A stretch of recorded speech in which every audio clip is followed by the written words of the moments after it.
Hello বন্ধুরা, welcome to our channel Bong story টিউ।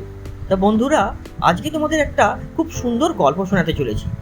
আমার গল্পগুলো যদি ভালো লাগে তাহলে বন্ধুরা আমার চ্যানেলটাকে অবশ্যই সাবস্ক্রাইব করে নাও আর পাশে থাকা বেল নোটিফিকেশনটাকে অন করে নাও, যাতে যখন যখন নতুন নতুন গল্প আমি ছাড়বো তার নোটিফিকেশান সবার আগে তোমাদের কাছে পৌঁছে যায়। আর গল্পগুলো যদি ভালো লাগে তাহলে অবশ্যই বন্ধুবান্ধব এবং আত্মীয় স্বজনের মধ্যে গল্পগুলি শেয়ার করে দিও, যাতে ওনারাও গল্পগুলি শুনতে পারেন। তো চলো বন্ধুরা, আর বেশি কথা বাড়িয়ে লাভ নেই, আমরা গল্পের মধ্যে চলে যাই। বিয়ের পর শ্বশুরবাড়িতে এসে সবাইকে ঠিকঠাক মানিয়ে নিলেও বড় যা পূর্ণিমাকে একেবারেই মানাতে পারে না সুনিতা। বড্ড সুবিধাবাদী মনে হয় তাকে সুনিতার। এদিকে শ্বশুর শাশুড়ি আবার বড় বৌমা বলতে অজ্ঞান। শুধু ওরাই কেন, সুনিতার পর পার্থ বড় বৌদিকে নিয়ে এমন আদিক্ষেতা করে, ভীষণ বিরক্তি লাগে সুনিতার। আসলে বড় যা পূর্ণিমা ভীষণ বেশি কথা বলে। সামান্য কোনো ব্যাপার নিয়ে এমন প্রশংসা করা শুরু করে দেয় যে পরিষ্কার বোঝা যায় সে বাড়াবাড়ি করছে। সুনিতার মনে হয় যেন শ্বশুর শাশুড়িকে তেল দেবার জন্যই পূর্ণিমা এত বেশি কথা বলে। একদিন শাশুড়ি মোচার ঘন্ট রান্না করেছিলেন। সেই রান্না খেয়ে বড় বউ এমন প্রশংসা শুরু করলো, শাশুড়ি তো একেবারে খুশিতে ডগমগ। আমার মা এর চেয়েও ভালো মোচার ঘন্ট রান্না করতে পারতো, জানো তো বৌমা, তার কাছে তো কিছুই নয়। দুজনে মিলে এবার রান্নার গল্প শুরু করে দিল। সুনিতা বিরক্ত হয়ে সেখান থেকে উঠে চলে এলো। এমন কিছু ভালো হয়নি তরকারিটা যে এত প্রশংসা করতে হবে। তাছাড়া শ্বশুর মশাই বাজার করে আনলে তিনি যে কত ভালো টাটকা নরম সবজি এনেছেন সেটা হাজারবার বলতে থাকবে পূর্ণিমা। একদিন পার্থ একটা নীল শার্ট পরে অফিসে বেরিয়েছে। বড় বৌদি দেখে যেন একেবারে মুগ্ধ। কি হ্যান্ডসাম লাগছে তোমাকে ঠাকুরপো, দেখো খুব সাবধান, অফিসের মেয়েরা আবার তোমার প্রেমে না পড়ে যায়। সুনিতা দেখলো পার্থ খুব খুশি হয়ে বলল, কি যে বলো না বৌদি, আসলে তুমি আমাকে ভালোবাসো তাই সবসময় সুন্দর দেখো, ওদের ব্যাপারটা তো ওরকম নয়। দেওর বৌদির কথা শুনে গা জ্বলে যায় সুনিতার, কিন্তু এসব নিয়ে কিছু কথা বলা যাবে না, তাহলেই পার্থ বলবে তোমার মনটা খুব কুচুটে, তাই সবেতেই দোষ খোঁজো। কয়েক মাস পর সুনিতার মা এসেছেন বাড়িতে। আসার সময় নিজের হাতে বানানো কিছু সন্দেশ এনেছেন, সঙ্গে আরও অন্যান্য জিনিসপত্র। সুনিতার মা আসতেই উচ্ছ্বসিত হয়ে অভ্যর্থনা জানালো পূর্ণিমা, যথাযোগ্য আপ্যায়নও করল। বিকেলে সুনিতার মায়ের হাতের বানানো মিষ্টিকে যথারীতি উচ্ছ্বসিত প্রশংসা শুরু করলো সে। এবার সুনিতা আর চুপ করে বসে থাকতে পারল না।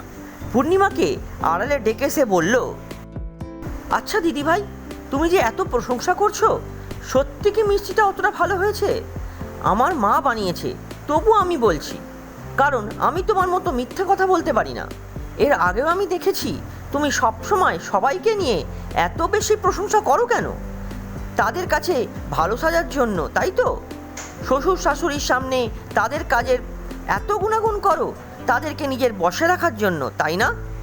বেশ রাগ রাগ গলায় বলল সুনিতা, কিন্তু তার কথা শুনে রাগ করার বদলে হেসে ফেলল পূর্ণিমা। শোন, তুই তো রোজ দেখিস শ্বশুর মশাই এই বয়সে কত কষ্ট করে বাজার আনে। তার কারণ ছেলেরা সকলে অফিসে যায়, তাদের সময় হয় না। বাবা অবশ্য কাজটা ভালোবেসেই করে, কিন্তু করে তো রোদে গরমে 5টা দোকান ঘুরে বেছে বেছে আমাদের জন্য টাটকা সবজি কিনে আনে। পরিবর্তে আমরা যদি বাড়িতে বসে ওনার কাজের একটু তারিফ করি, তাতে ক্ষতি কি? উনি তাতে খুশি হন। অনেক সময় খারাপ সবজি আসে, কিন্তু আমি কখনো কিছু বলি না ওনার খারাপ লাগবে ভেবে। শাশুড়ি মার বাতের ব্যথা, তা সত্ত্বেও উনি শখ করে কখনো কখনো ছেলেদের প্রিয় 2-1 পদ রান্না করেন। আমার মনে হয় ভালো হয়েছে বললে ওনার মনে হবে যে ওনার কষ্টটা সার্থক হয়েছে, এতে আমি খারাপ কিছু দেখি না। কেউ যখন আমার রান্নার প্রশংসা করে তখন আমারও ভালো লাগে। অন্য বাড়িতে দেখিস তো শাশুড়ি বৌমার কেমন ঝামেলা হয়, আমাদের বাড়িতে কি শাশুড়ি কখনো ঝামেলা হয় আমাদের সঙ্গে? তার জন্য তো প্রশংসা প্রাপ্য হয় ওনার, তাই না? বড় জায়ের কথা শুনতে শুনতে অবাক হয়ে তাকিয়ে থাকে সুনিতা। বড় জায়ের থেকে সে অনেক বেশি শিক্ষিত, সেজন্য তার অনেক গর্বও। বড় যাকে এতদিন অর্ধশিক্ষিত, ঘেঁয়ো, সুবিধাবাদী এইসব মনে হতো তার, কিন্তু আজ এসব কি শুনছে সে? আর এখন মাসিমার মিষ্টির প্রশংসা করলাম বলে তুই বলছিস তো? আবার বলা শুরু করে পূর্ণিমা। উনি ভালোবেসে নিজের হাতে আমাদের জন্য মিষ্টি বানিয়ে এনেছেন। ভালো বলবো না? শোন, ধীরে ধীরে এমন দিন আসছে মা, ঠাকুমা, দিদিমার হাতের তৈরি জিনিসের স্বাদ বাচ্চারা আর পাবে না।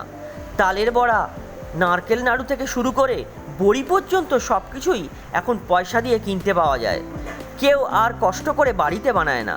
আর সবচেয়ে বড় কথা, একটু প্রশংসা করলেই যদি একটা মানুষ খুশি হয়, তাতে এত অসুবিধার কি আছে? নিন্দে করার জন্য তো পাড়া প্রতিবেশী আছেই, তাদের মুখ তো আমরা বন্ধ করতে পারবো না। এবার সুনিতার চোখে জল চলে আসে, জড়িয়ে ধরে সে বড় যাকে। আমাকে তুমি ক্ষমা করো দিদিভাই, আমি তোমাকে অনেক ভুল বুঝেছি, অনেক খারাপ কথা ভেবেছি তোমার সম্পর্কে, কিন্তু তোমার মতো করে কজনই বা ভাবতে পারে? সত্যি দিদিভাই, তোমার মতো মানুষ আছে বলেই বোধহয় পৃথিবীটা আজও এখনো সুন্দর আছে।